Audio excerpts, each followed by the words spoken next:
Hello and welcome to a new edition of This Racing Life. We are here in Ireland meeting some of the great racing characters of our sports, including a trainer who's had success across another sporting code, a new training partnership thriving at present, and a racing story that's really captured the imagination not just in this country but all over.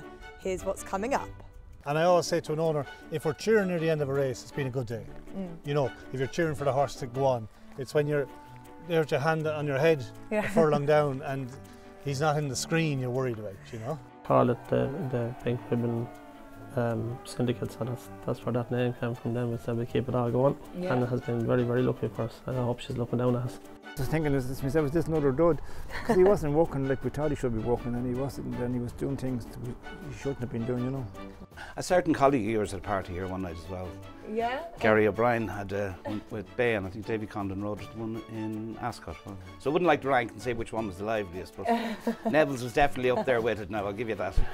I spoke to some of my owners and they were keen that I stayed training, as I was too, and I had very good staff and we had a lot of work to keeping that team together. People have this concept that the Curragh is flat. It's not, it is everything, like it has absolutely everything, hills, rolling places. If you need a horse that has to be in a place that has to be very buzzy and winding up, you can bring him to one part of the Curragh. If you need to go somewhere else for a horse to be quiet, you also have that, and it's all within walking distance. We've come to Willie McCreary Racing to find out more about the man with a background to great success on the Gaelic football field. We'll hear more about what drives him as a racehorse trainer with Group 1 winners in his care, and his will to win and what keeps him so competitive. I was renting the yard next door actually, where now John Fean trains, and that was called New Upright Stables, and I was doing well there, and this yard came up for rent. And unfortunately poor John Mulhern passed away, and I rented off Emer Mulhern, his wife, and never looked back since. Very lucky to get it. It's probably one of the only yards in the Curragh with actually acreage, and I have 50 acres out the back, and thus all the horses get turned out after riding out, which suits and keeps their minds and heads right, you know. Yeah, and did you need to have a little bit of other areas and other places to go and sort of experience, sort of work out exactly what you wanted as a trainer at that time? Well, I worked, when I was 19, I was out in Australia and worked for Bart Cummins for 6 months. Okay, yeah. And I just always admired when a horse went away. They'd spell a horse very quickly, whereas we'd be slow to spell one. Yeah. But they'd spell one because they had the weather, and a horse would come back like, you know, you send home a slight 2-year-old and come back a bullock. Yeah. Now, I don't know whether, you know, but they just had the weather to improve them. The horses just chilled out. So I was always a firm believer in, you know, Dr. Green is one of the best things to heal a horse, and both mentally and physically. Yeah. You know, and I think horses need it. You know, horses need it because, you know, we're asking them, some of them to go through the pain barrier, some of them to go through the mental pain barrier, and some of them to go through the physical pain barrier. So to give them a bit of grass and a bit of their time I think is important to them. Tell me a bit more about Australia, about being there, because at 19 were you not playing football at the same time? What brought you out over to Australia at that time? No, I'd done the National Stud course here. Yeah. And then I decided to go out to work in Goury Farm, which is a stud farm, and then I went down to Sydney and I had more fun working in the racing yard in Bart Cummins. I just loved it. Now my father was a trainer as well, but it's totally different training methods. Do you know what I mean? Over there was all times, clocking, and the horses did shorter, sharper stuff the whole time. And I just enjoyed that way of training, I suppose, and enjoyed looking at different methods of training. So when you were that age, it was always in your mind that you're kind of sort of preparing yourself to be a trainer at some stage? No, not at all. No, because my father told me, my father trained, my uncle Pat trained, Pat Taft, my uncle Toss trained, Tom Taft trained, my cousin, and my brother trains. And my father said, don't ever train. It's the worst job you can ever do, stay in the studs. So I did that for a long time, and I just got bored of it really, the stud work, and I decided to train probably pretty late. I was thinking of 42 or something before I started really training on my own, you know. So. But when you're playing football, you know, it's not going to pay you that well either. Not Gaelic football. Yeah, not Gaelic football, no. Exactly. But was he quite keen and quite pro you finding another avenue just to put your mind to? No, well, actually my dad died when I was pretty young. I was only 21 when he died. Okay. And he never actually got to see me play football, which is always the biggest regret I had in playing the football, because anytime when I was a young fella, he brought me to Croke Park to see all the matches. Now he was a mad hurling supporter, which is I was a Gaelic supporter or Gaelic player, so you know. Yeah, but it must have taught you a lot of transferable skills, I suppose. The discipline you've got to put into it, the hours, the work, and probably a lot about yourself and being a part of a bigger team too. Yeah, look, it's all team. It's all team, and we had a great manager at the time, a guy called Mick O'Dwyer. He was a fantastic manager, and he got us to the heights that we've never reached since, in actual fact. But he was ruthless, and he was a ruthless trainer, and you know. That's, in what way? With you? If you didn't make the team, he didn't want to know you. Basically, right.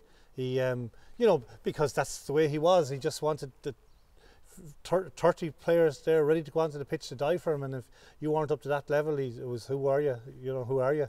You know, and that's the way he trained them. And we went through probably 70 players to get down to 30 to have 15 to go on to start a match. You know, that's the same with training horses. I see all the top trainers.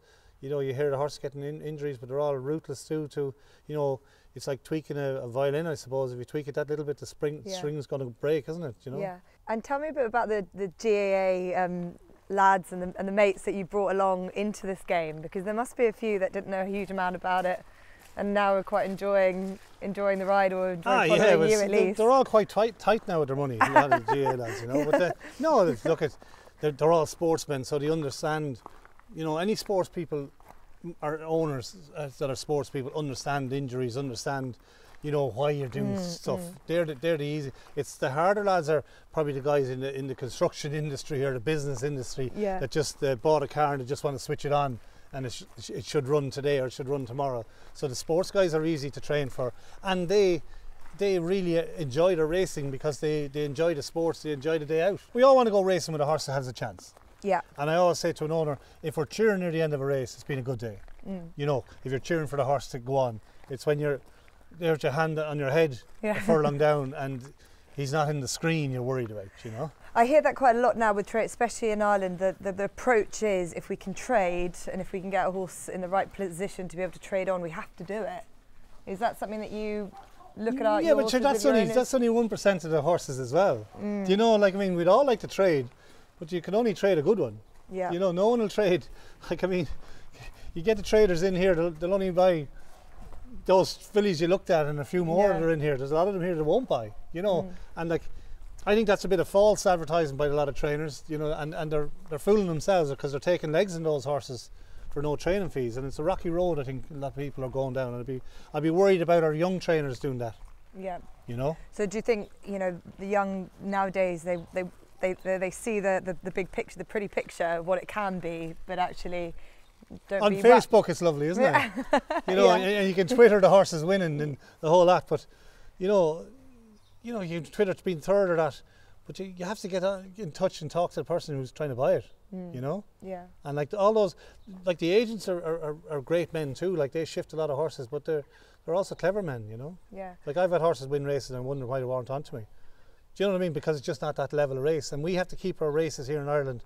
There's a few races coming in now that are, you know, for maidens 75 or less, and I think it's a rocky road that Ireland's going down because we have a very good model of horse, and we have a very good standard of racing, and we shouldn't be dropping it because some guys have more horses to run than other trainers. Yeah, so dropping it to try and sort of. It's diluting it. Diluting it, exactly. Yeah, and like, I mean, if you have the mediocre horse, it's going to be tricky to sell. But if you have the good horse, you will still get well paid. Yeah. So the Willie McCurry approach seems to me to be very much sort of open and honest, but having the fun and then getting the kick out of the racing. That should be about being there, being part of the experience, as opposed to sort of finding the next opportunity to move it on. As such. Each day should be a learning experience for both the owner and the horse and myself, you know. Yeah. And if we can step on from that and not go back at experiences. Like last week I ran a horse in the wrong race and I held my hands up to the owners and said it wasn't the horse's fault, it was my fault. You know, so hopefully I've learned from that. The owners certainly did. So, you know, I'll hopefully come on from that. Do you know what I mean? And each day is a learning experience, but still trying to get the best for the horse is the most important thing, I think, and the best for the owner. Yeah. You know? Welcome to the Hill of Tara here in County Meath, where in the Iron Age this was the seat of the last High Kings of Ireland, and we're here to visit some racing characters just down the road in Trim who experienced their own bit of royalty in racing when they celebrated the success of Crystal Black at Royal Ascot. And we've come to meet trainer Jerry Keane, Neville Eager of the Wear a Pink Ribbon Syndicate, to hear more about their story and the heartwarming reason why they set up the syndicate. We were all over the world, and who did I bump into one night in Hong Kong? Only Colin and Kerry, they came into the bar we were in that day, and we had a drink with them, had a great chat with Colin, and at the end of the night I just tapped them on the shoulder going, if you ever come across a nice horse, we might do business with you down along the road somewhere. So probably 2 years then, after that 2 years, nearly to the day I think it was, and he gave me a ring, he was going to the sales, and that's where Crystal Black came from. And you touched on a couple of friends that you've been, worked with, that you've joined up in partnership. Yeah. Wear a Pink Ribbon has got a lovely story and a lovely foundation that is really captured a lot of imagination, a lot of attention. Can you tell us a little bit more about that? I was in Cheltenham, I think it's either 9 or 10 years ago, with a friend of mine, Noel Winder, and we were in the bar in the hotel where we were staying, and this couple came in. Noel knew the girl, Breda Miley, and we got chatting to her and just became part of our followers then. Everywhere through Self, when she, except Australia, she was part of it, she was always there. And we had some great days with her, lovely girl, and she got sick then, and the poor creator passed away there a couple of years ago. So we had great times with her, and we set up a thing there to raise money for the Cancer Society of Ireland, and we presented a cheque to them down in Willys one more, and she passed away not long after that then. And was it always something that you felt together to sort of remember her enthusiasm? Yeah, that's what we done then. Yeah, going? we call it the Pink Ribbon Syndicate, so that's where that name came from. Then we said we keep it all going, and it has been very, very lucky for us. I hope she's looking down at us. There was a few months earlier and it wasn't looking great, Oh really? I was thinking, what was that? I was just thinking this myself, was this another dud? Because he wasn't working like we thought he should be working, and he wasn't, and he was doing things he shouldn't have been doing, And Flano, a fellow riding him for years here, was riding him walking. He wasn't really happy with him, and he was hanging in his work, and he was. Okay. So his scopes weren't great and things like that. Then I got his bloods and a lot of things, the way you routine, what you do, you get his bloods and you go. His bloods weren't bad. And then we put him on a tonic, and he gave him a couple of easy weeks and started back again.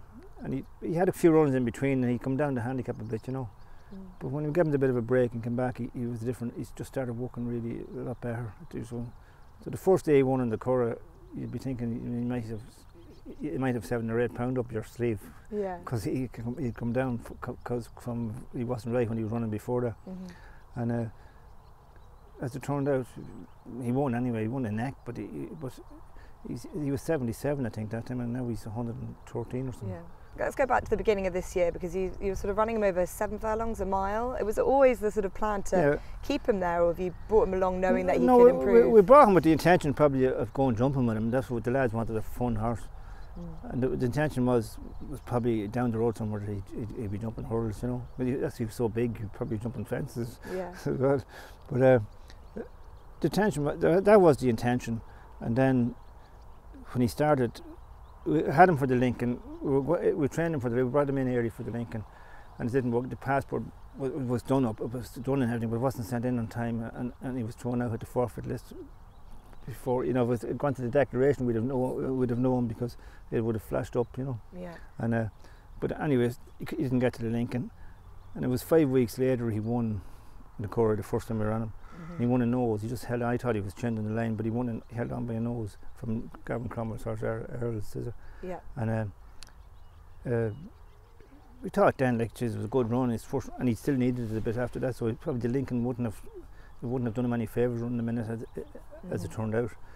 So then he won next time out. He couldn't get out, and he got out around the furlong pole, and he still got up and won.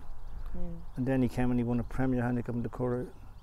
So then that's when Royal Ascot came into mind. We call him and saying we'll have to look up something for Royal Ascot. And so when was it that you suddenly thought, okay, we've got a horse that we've improved a bit to a horse that's actually a lot better than you ever even dreamt of? Thought that's of? After that, after the third win, we thought that, We said, look, Jesus, Yeah, you have to be thinking about going to Royal Ascot. There was some of them. There was 3 different races. There was 3 races. And then Colin said probably the most easiest option would be the one that he won, which probably was. And he was going up. He was going up in trip again from the way he won in the mile and 2 after getting into every kind of trouble. You'd say like the mile and a half's not going to be a problem, you know. And Jerry says it was after the big Premier Handicap early this season where Colin said, you know, I think Royal Ascot could be a potential. Yeah. Well, how did that?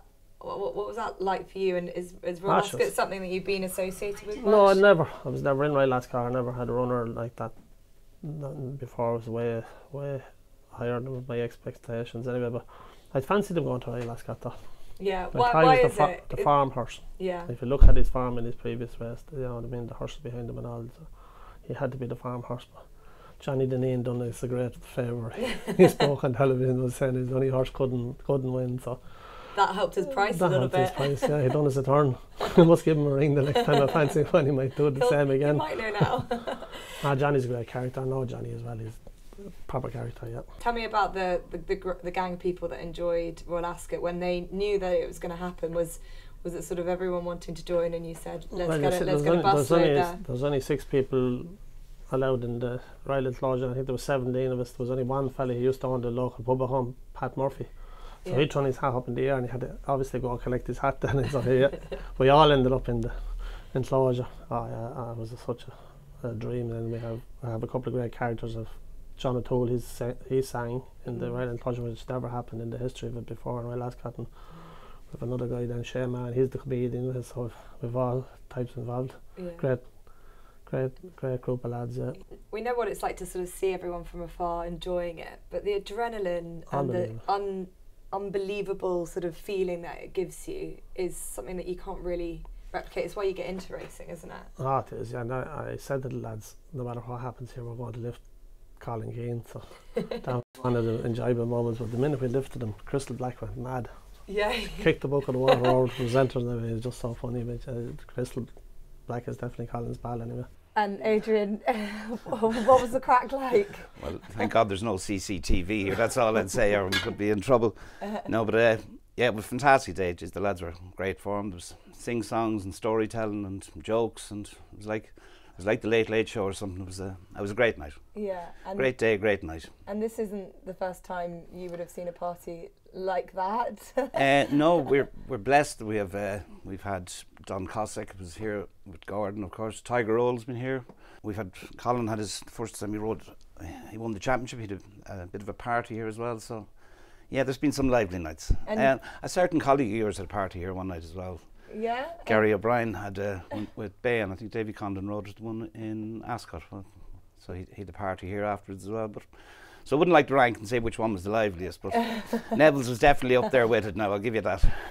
And it's not just Royal Ascot, the story doesn't seem to end, but neither does the improvement of the horse. What kind of a horse did he turn into after that? Have you seen a there was talk straight away, you know, about going to Melbourne and that, and that was the kind of plan then. That was going to be where we were going to go. And we had to go for the Ballyroan, is it, to get him qualified? For him to qualify, he had to be in the first 3 in that. And was the performance in the Ballyroan, did that kind of exceed your expectations? It did, because from my mind, I thought that was the performance of his career to date.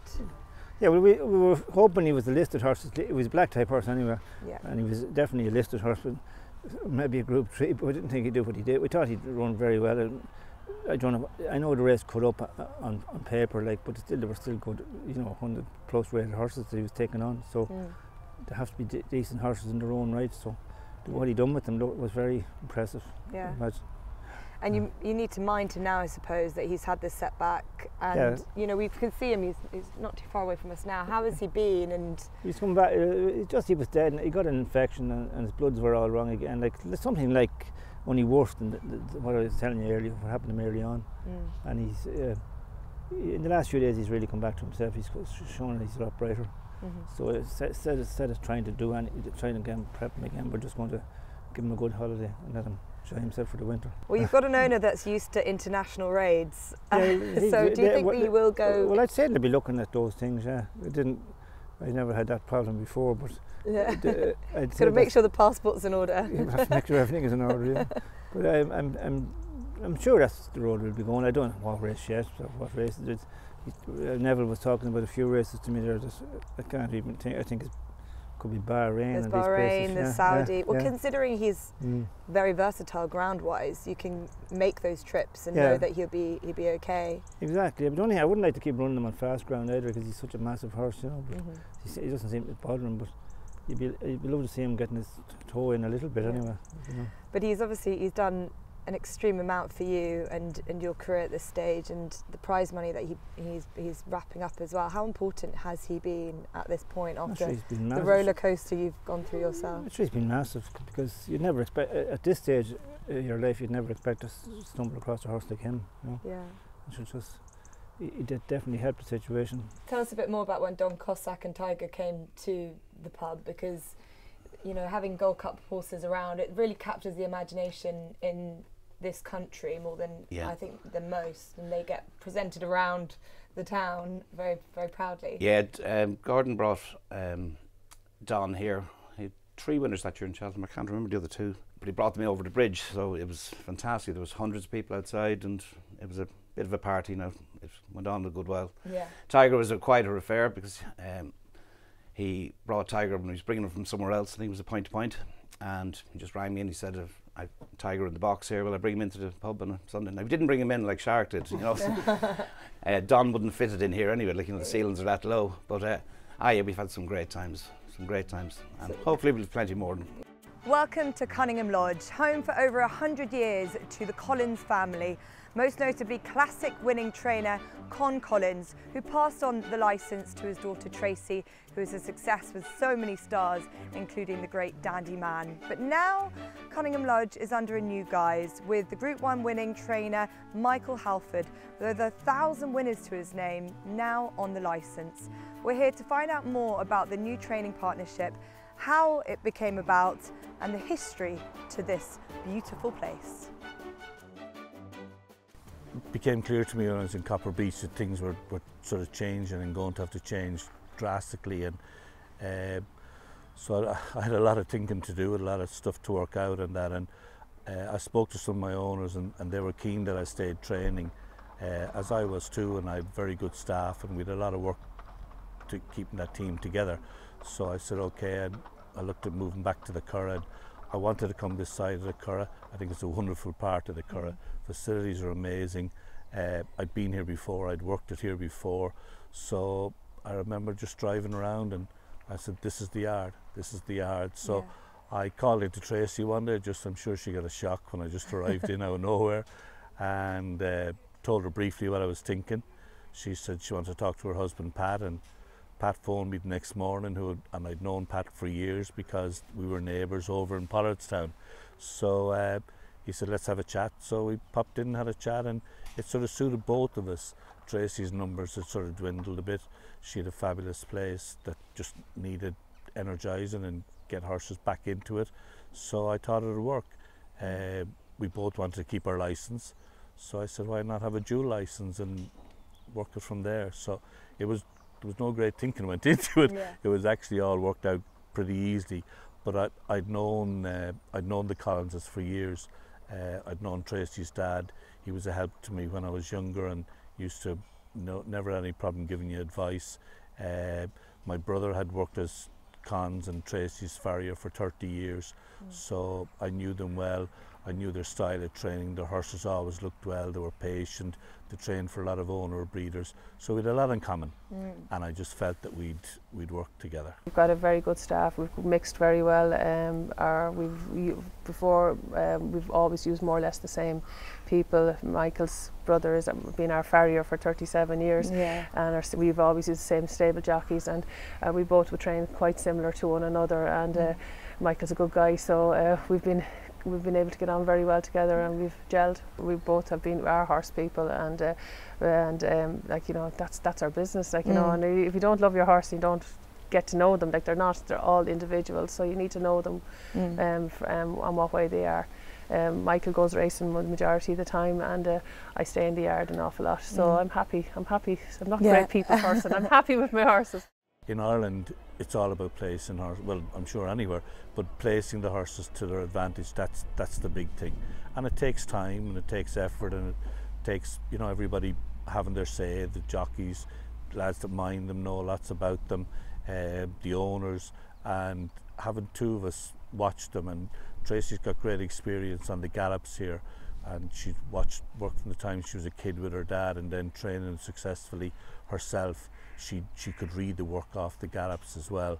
So I think it all helps put the picture together, and then we work it out from there. But you can't waste runs with horses. You have to get it as right as you can, and we don't have the luxury of, you know, missing a race today and to be a race necessarily next week. There mightn't be an Ireland race for 3 weeks or more, so you have to get your ducks in a row and tick as many boxes as you can, and that fascinates me.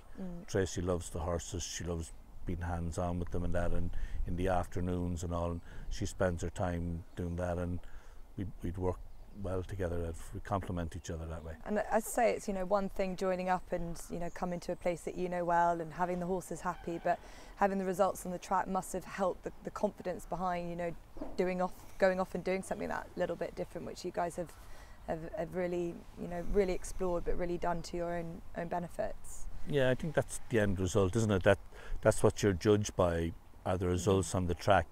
And no matter how well you're doing at home, and, you know, no matter how hard you work and all, it's not always necessarily rewarded by the results on the track, and that's the tough thing about racing.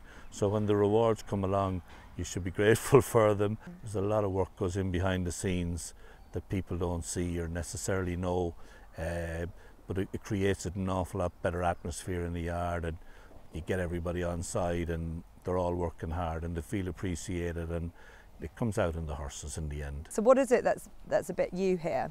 Some things needed updating and changing a little bit, so Tracy and Pat were kind enough to sort of let me at it a bit, and we worked out what we wanted to do. So it was just a case of maybe modernising a little bit of the things and changing things around a little bit to get, you know, it's the first time the numbers were back up for a while and that, and just to cater properly for everything. And we put in a new walker, an office, built some boxes, paddocks.